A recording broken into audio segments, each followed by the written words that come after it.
بسم اللہ الرحمن الرحیم۔ اللہ تعالیٰ کے نیک بندے، اللہ تعالیٰ کے متقی بندے، پرہیزگار بندے بھی اس کائنات کے اندر ہیں، اور ایسے ایسے نیک بندے ہیں کہ بادشاہوں نے بھی اپنی بیٹیاں ان کو دی ہیں۔ ایسے ایسے نیک بندے ہیں۔ آج میں ایسے ہی ایک نیک بندے حضرت عبداللہ ابن مبارک، جو بہت بڑے محدث گزرے ہیں، حدیث کے امام گزرے ہیں، احادیث کی کتابوں میں سب سے اولا اور افضل کتاب حضرت عبداللہ ابن مبارک کی کتاب کو جانا جاتا ہے، ان کے احادیث کو جانا جاتا ہے، اور بہت بڑے محدث گزرے ہیں، اس سے بھی بڑے محدث ہیں، لیکن اس وقت کے سب سے بڑے محدث حضرت عبداللہ ابن مبارک تھے۔ تو حضرت عبداللہ ابن مبارک کے والد کا واقعہ ہے، کہانی ہے، بادشاہ سلامت کے ساتھ یہ واقعہ ان کا پیش آیا، اور کس طرح بادشاہ سلامت جو ہے وہ اپنی بیٹی دینے پر مجبور ہو گئے۔ حضرت عبداللہ ابن مبارک کے والد کو، مبارک ان کا نام تھا، مبارک ایک عام سے آدمی تھے، ایک عام سے مزدور تھے، لیکن اللہ تعالیٰ کے ہاں متقی تھے، پرہیزگار تھے، اللہ تعالیٰ کے ہاں ان کا ایک مقام تھا، ایک مرتبہ تھا۔ تو عبداللہ ابن مبارک کے والد مبارک جو ہیں وہ ایک جگہ بادشاہ سلامت نے انہیں مزدوری پہ رکھا، انار کا باغ تھا، انار کے باغ کی دیکھ بھالی کے لیے، مزدوری کے لیے انہیں رکھ لیا، مبارک نام تھا ان کا۔ تو جب 2 سال گزرے تو 2 سال گزرنے کے بعد بادشاہ سلامت نے کہا کہ میں اپنے باغ کا جائزہ تو لوں، میں اپنے باغ میں گھوم پھر کر تو آؤں، دیکھو تو صحیح۔ تو بادشاہ سلامت باغ میں آ گئے، مبارک جو ہیں وہ اپنے کام میں لگے ہوئے ہیں۔ تو مبارک بادشاہ سلامت پیش ہوئے تو مبارک سامنے آئے، حاضر ہوئے۔ بادشاہ سلامت نے کہا کہ مجھے انار کا جوس پلایا جائے، مجھے انار کا، میرا باغ ہے، مجھے میٹھے سے میٹھے انار کا جوس جو ہے وہ نکال کے پلایا جائے۔ تو مبارک جو ہیں وہ جاتے ہیں، ایک درخت سے انار کو توڑتے ہیں، انار کو توڑ کر اس کا رس نکالتے ہیں، رس نکال کے بادشاہ سلامت کے سامنے پیش کرتے ہیں۔ تو بادشاہ سلامت جو ہیں وہ جیسے ہی اس کو پینے لگتے ہیں، پی کر دیکھتے ہیں تو وہ کڑوا نکلتا ہے، اور انتہا درجے کا کڑوا ہوتا ہے، کھٹا ہوتا ہے بالکل۔ تو بادشاہ سلامت کہتے ہیں کہ یہ تو بالکل کھٹا ہے، دوسرا لے کر آؤ۔ تو مبارک جو ہیں وہ دوسرے درخت سے انار توڑتے ہیں، اس کو نچوڑتے ہیں، جوس بنا کے لاتے ہیں، تو وہ بھی اسی طرح بالکل کھٹا نکلتا ہے۔ تو بادشاہ سلامت غصے کے اندر آ جاتے ہیں، اور غصے میں آ کر کہتے ہیں کہ کیسے مالی ہو آپ، اور کیسا مزدور میں نے رکھا ہے کہ جس کو یہ بھی نہیں پتہ کہ میرے کون سے انار جو ہے درخت، اس کے انار جو ہیں وہ میٹھے ہیں، اور کون سے درخت کے انار جو ہیں وہ کھٹے ہیں۔ تو ابن مبارک رحمہ اللہ فرمانے لگے، امان کی سلامتی پاؤں، تو میں ایک بات عرض کرنا چاہتا ہوں۔ بادشاہ سلامت سے کہا، تو بادشاہ سلامت نے کہا کہ جی ہاں بالکل کہو۔ تو مبارک کہنے لگا کہ مجھے 3 سال ہو گئے ہیں، میں نے آپ کے باغ کی رکھوالی کی ہے، ان 3 سالوں کے اندر مجھے اتنا بھی پتہ ہے کہ آپ کے باغ کے اندر کتنے درخت ہیں، مجھے ہر ایک درخت کے بارے میں پتہ ہے، لیکن میں نے کبھی بھی کوئی نیچے سے انار کا دانہ گرا ہوا بھی اٹھا کر نہیں کھایا کہ جس کی وجہ سے مجھے پتہ ہو کہ اس درخت کا پھل جو ہے وہ میٹھا ہے اور اس درخت کا پھل جو ہے وہ کھٹا ہے۔ تو بادشاہ سلامت اس کی اس بات پر بڑا متاثر ہوتے ہیں، اور متاثر ہو کر کہتے ہیں کہ یہ تو کوئی بڑا ہی ایماندار آدمی ہے، بڑا ہی اللہ والا ہے، کہ جس نے ذرہ برابر بھی میرے باغ کے اندر خیانت نہیں کی، ذرہ برابر بھی میرے باغ کو نقصان نہیں پہنچایا، اور بالکل اس کی صحیح حفاظت کی ہے۔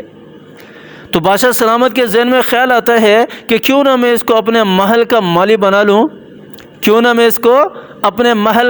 بنا لوں، کہاں باغ کا مالی اور کہاں بادشاہ سلامت اسے اٹھا کے اپنے محل لے جاتے ہیں، اپنے محل کا مالی بنا دیتے ہیں۔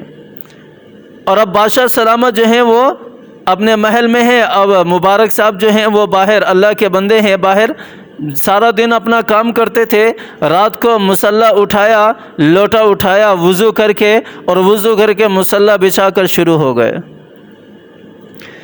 جب کافی دن گزرے تو بادشاہ سلامت ایک مرتبہ محل کی چھت پر گئے اپنی بیوی کے ساتھ، تو رات کے وقت دیکھتے ہیں کہ تلاوت کی آواز آ رہی ہے، قرآن پاک پڑھنے کی آواز آ رہی ہے۔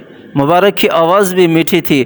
قرآن تو ویسے ہی میٹھا ہے، قرآن تو ویسے ہی اللہ کا کلام ہے، قرآن سے تو ویسے بھی محبت ہونی چاہیے، اور قرآن تو قرآن ہے، میرے رب کا کلام ہے، میرے رب کا کلام ہے۔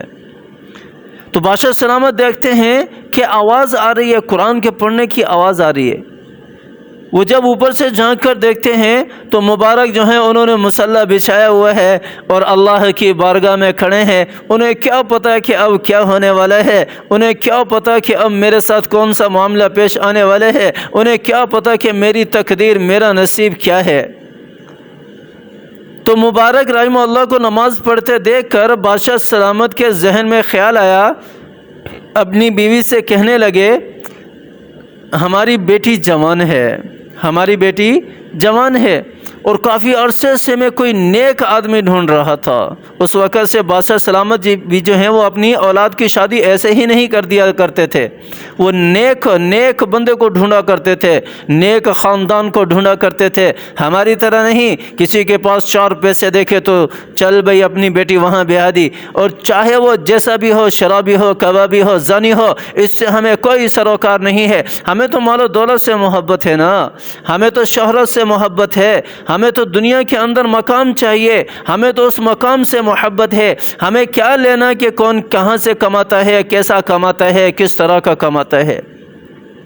حالانکہ دینداری دیکھنا یہ لازمی ہے۔ ہم کہیں اپنی بیٹی کو دے رہے ہیں تو وہاں پر اس چیز کو دیکھنا لازمی ہے کہ میں کہیں اپنی بیٹی کسی مشرک کو تو نہیں دے رہا، میں کہیں بیٹی اللہ تعالیٰ کے ایسے گناہ گار بندے کو تو نہیں دے رہا جس کی وجہ سے میرے اوپر بھی عذاب آ سکتا ہے، میں اپنی بیٹی کہیں ایسے شخص کو تو نہیں دے رہا جو ایمان سے خارج ہے، جو قادیانی ہے، میں کہیں اپنی بیٹی کسی ایسے شخص کو تو نہیں دے رہا جو اللہ کے غضب کا شکار بنا ہوا ہے۔ اس چیز کو ہم نہیں دیکھتے۔ ہمارے ہاں صرف مال و دولت اہمیت رکھتی ہے، ہمارے ہاں صرف شہرت اہمیت رکھتی ہے۔ تو بادشاہ سلامت نے اپنی بیوی سے کہا کہ مجھے یہ نیک لگتا ہے، سارا ماجرا اپنی وائف کو سنایا کہ اس طرح باغ میں یہ کام کیا کرتا تھا، وہاں پر بھی ایمانداری دکھائی، اور اسی طرح یہاں پر بھی سارا دن یہ کام کرتا ہے، اور رات کو کس طرح اللہ کی عبادت کرتا ہے، اللہ کی بارگاہ میں کھڑا ہوتا ہے، اللہ تعالیٰ سے ہم کلام ہوتا ہے، کیوں نہ ہم اپنی بیٹی جو ہے وہ اپنی بیٹی کی شادی اس کے ساتھ کرا دیں۔ تو بادشاہ سلامت کی بیوی وہ بھی رضامند ہو گئی۔ اب مبارک صاحب کو پتہ ہی نہیں ہے کہ میرے ساتھ کیا ہونے والا ہے۔ دوسرے دن جب بلاتے ہیں مبارک صاحب کو، بادشاہ سلامت یاد کر رہے ہیں آپ کو، تو مبارک صاحب کے دل میں آتا ہے کہ شاید میں نے کوئی کام غلط کر دیا ہے۔ خیر اللہ تعالیٰ کے نیک بندے تھے، کہا کہ مجھ سے تو ایسا کوئی غلط کام نہیں ہوا۔ تو وہ جاتے ہیں بادشاہ سلامت کے پاس، تو بادشاہ سلامت اسے کہتے ہیں کہ ہم نے آپ کی نیکی دیکھی ہے، ہم نے آپ کے اندر نیکیاں دیکھی ہیں، آپ کا نیک پن دیکھا ہے، ہم چاہتے ہیں کہ اپنی بیٹی کی شادی آپ سے کرا دیں۔ تو مبارک کہنے لگے کہ بادشاہ سلامت جان کی امان پاؤں، میں کچھ کہنا چاہتا ہوں۔ تو بادشاہ سلامت نے کہا کہ ہاں فرماؤ، کہو کیا کہنا چاہتے ہو۔ تو مبارک نے کہا کہ بادشاہ سلامت، میرے پاس اس جائے نماز کے، اس مصلی کے اور اس لوٹے کے علاوہ اور کچھ نہیں ہے، میرے پاس اور کچھ نہیں ہے۔ آپ اپنی بیٹی کو تو مجھے دے رہے ہو، لیکن میرے پاس محل نہیں ہے جہاں میں آپ کی بیٹی کو رکھ سکوں، میرے پاس کوئی بڑے بڑے مالدار یا بڑے بڑے باغات نہیں ہیں جو میں آپ کی بیٹی کو آسائشیں دے سکوں دنیا کی۔ تو بادشاہ سلامت نے کہا کہ ہمیں اس کی فکر نہیں ہے، ہمیں اللہ کو راضی کرنا ہے، ہم نے دینداری دیکھنی ہے۔ تو بادشاہ سلامت اپنی بیٹی کو عبداللہ ابن مبارک کے نکاح میں دے دیتے ہیں۔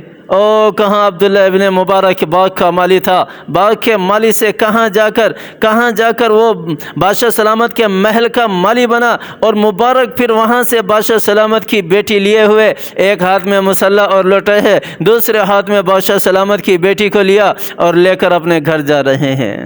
کہاں جا رہے ہیں؟ اپنے گھر جا رہے ہیں۔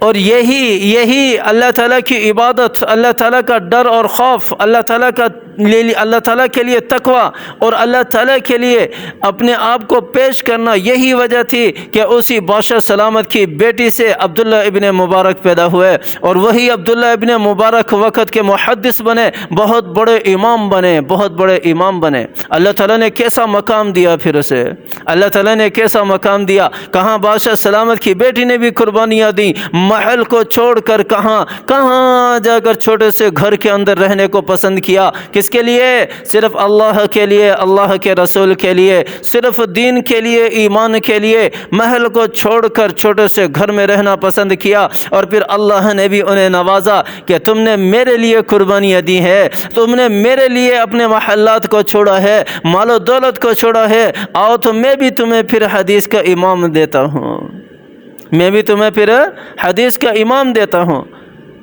تو اللہ تعالیٰ نے انہیں حدیثوں کا امام دیا، حضرت عبداللہ ابن مبارک۔ اور حضرت عبداللہ ابن مبارک بہت زیادہ سخی بھی تھے۔ تو ایک دفعہ مجلس میں بیٹھے ہوئے کسی نے عبداللہ ابن مبارک سے سوال کر دیا۔ عبداللہ ابن مبارک سے کہا کہ اے اللہ کے بندے، اے اللہ کے ولی، آپ جو ہیں صدقہ کرتے ہیں، آپ جو ہیں وہ طلباء پر، علماء پر خرچ کرتے ہیں، عام لوگوں پر صدقہ کرتے ہوئے ہم نے آپ کو نہیں دیکھا۔ تو عبداللہ ابن مبارک نے بڑی پیاری بات کہی۔ وہ کہنے لگے عام لوگوں کے اوپر میں صدقہ کروں گا تو مجھے صرف صدقے کا ثواب ملے گا، میں طلباء پر، علماء پر صدقہ کروں گا تو مجھے جب تک وہ دین کا کام کرتے رہیں گے تب تک مجھے ثواب ملتا رہے گا، اور یہ اہمیت تھی ان کے سامنے دینداروں کی، یہ وقعت تھی ان کے سامنے دینداروں کی۔ ایک آج اور ہم ہے کہ ہمارے سامنے دیندار طبقے کو کچھ بھی نہیں سمجھا جاتا، جو بھی مسجد میں آتا ہے وہ اسے ایک مزدور کی حیثیت سے دیکھتے ہیں، پیش امام کی حیثیت سے نہیں دیکھتا۔ یہ تو صرف ہمارے زبان کی حد تک لفظ ہے، صرف پیش امام کی وقعت اور پیش امام کا جو مقام ہے اور پیش امام کی جو عظمت ہے، اس عظمت کو ہم نہیں جانتے۔ تو اس وقت کے بادشاہ بھی اس بات کو پہچانا کرتے تھے، اور اس وقت کے جو محدث تھے، جو بڑے علماء تھے، وہ بھی اس بات کو پہچانا کرتے تھے۔ اللہ تعالی ہمیں بھی دین کی سمجھ عطا فرمائے، اللہ تعالی ہمیں بھی دین پر چلنے کی توفیق عطا فرمائے، اللہ تعالی ہمیں بھی نیک اور صالح بنائے تاکہ آنے والی ہماری اولادیں بھی نیک اور صالح بنیں۔ اللہ تعالی مجھے بھی اور آپ کو بھی سمجھ عطا فرمائے اور عمل کرنے کی توفیق عطا فرمائے۔ آمین ثم آمین وآخر دعوانا۔